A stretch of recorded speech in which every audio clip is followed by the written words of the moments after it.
রফিকুল ইসলাম মাদানির দ্বিতীয় বিয়ে নিয়ে যে সকল মুসলিমরা গাত্রদাহ দেখাচ্ছেন, আপনাদের প্রতি আমার কয়েকটা প্রশ্ন।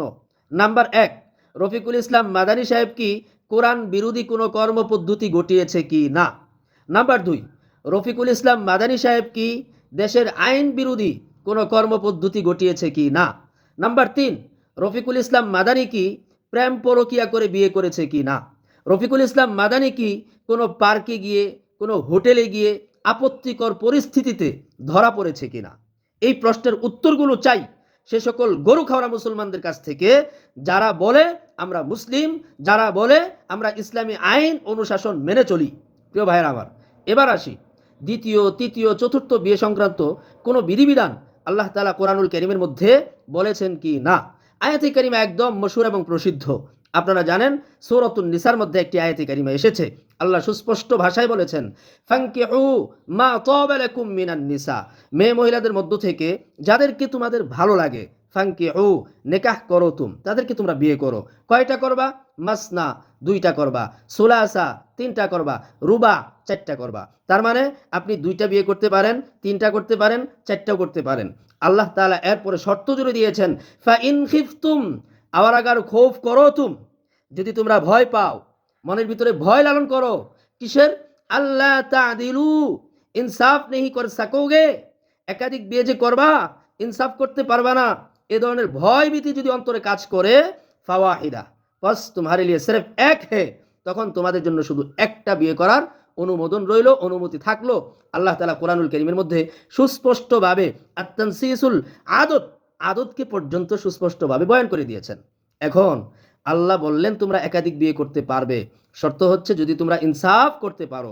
রফিকুল ইসলাম মাদানি দ্বিতীয় বিয়ে করার পরে পোস্টে সুস্পষ্টভাবে লিখে দিলেন যে আমি একাধিক বিয়ে করেছি, ইনসাফ করার সামর্থ্য আমার আছে সর্বদিক থেকে। সামর্থ্য মানে সর্বদিক থেকে, ব্যাখ্যা বিশ্লেষণ করার কোনো প্রয়োজন পড়ে না।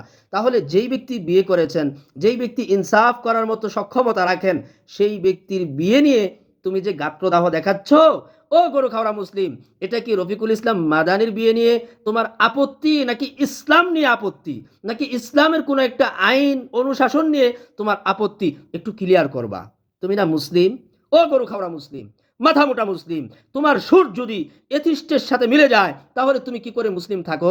আরে গাত্রদাহ তো দেখাবে এথিস্টরা, যেমনটা দেখতে পাচ্ছি টাইমলাইনে, এথিস্টরা বিভিন্নভাবে রফিকুল ইসলাম মাদানিকে খাটো করার চেষ্টা চালাচ্ছে। ছোট্ট একটা মানুষ আবার দ্বিতীয় বিয়ে করেছে।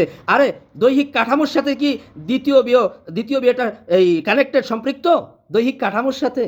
হায় হায় হায় হায়, কি হাস্যকর! এরা নাকি আবার বিজ্ঞান নিয়ে দোহাই দেয়, বিজ্ঞানের কথা মানুষকে জানান দেয়, অথচ বিজ্ঞান কি বলে, সায়েন্স কি বলে, কোরআন কি বলে, সেই বিষয়বস্তু এদের জানা নাই। কথা একটাই, ইসলামের বিশুদ্ধার করতে হবে, ইসলাম যারা মানে তাদের বিশুদ্ধার করতে হবে। তাই এথিস্টরা এগুলা নিয়ে পড়ে আছে। তুমি কেন এথিস্টের সুর ধরে কথা বলতে গেলা? কেউ মায়া কান্না করতেছে, হ্যাঁ, যখন তার প্রথম বিবির বাচ্চা হয়েছে তখন সে বাচ্চার বিবির দেখভাল করবে, তা না করে সে দ্বিতীয় বিয়ে করেছে। এটা কি কোরআনে আছে? এই মাথা মোটা, কোরআনে কি এটা আছে যে যখন তোমার বাচ্চা হবে তখন তুমি দ্বিতীয় বিয়ে করতে পারবে না? এই ধরনের আয়াতি কারিমা কি এই ফানকিহু মা তাবা লাকুম মিনান নিসা এর মধ্যে আছে, না অন্য কোথায় আছে? এই মাথা মোটা, আল্লাহ তো কোরআনে সুস্পষ্ট বলে দিয়েছেন, ফানকিহু মা তাবা লাকুম মিনান নিসা মাসনা ওয়া সুলাসা ওয়া রুবা, একাধিক বিয়ে করার কথা বললেন। শাখাগত কোনো কথাই আল্লাহ কোরআনে বলেন নাই। আল্লাহ একটা শর্ত জুড়ে দিয়েছেন, সেই শর্ত অনুযায়ী কথা বলা যায়। কিন্তু বাচ্চা হয়েছে প্রথম বউয়ের, এখন দ্বিতীয় বিয়ে করা যাবে না, এই ধরনের শর্ত করার তুই কে রে? এই তুই কে? ইসলাম নিয়ে উল্টাপাল্টা মন্তব্য করোস, দেখবেন আমার এই কথাগুলো শোনার পরে অনেক নামদারি মোল্লা, হ্যাঁ, তাদের গাত্র দেওয়া শুরু হয়ে যাবে যে আমি রফিকুল ইসলাম মাদানির পক্ষপাতিত্ব করেছি। আরে মাথা মোটা, আমি রফিকুল ইসলাম মাদানির পক্ষপাতিত্ব করি নাই, বরং আমি কোরআনের পক্ষপাতিত্ব করেছি। কোরআন যা বলেছে রফিকুল ইসলাম মাদানি এর বিপরীত করে নাই। যদি বিপরীত করে থাকে এভিডেন্স দে, দলিল দে। আছে তোর কাছে? যদি দলিল না থাকে একদম খামুশ, চুপ। ইসলাম নিয়ে বাজে মন্তব্য করবি একবারে কান ফাটাই ফেলাম, কয়ে দিলাম।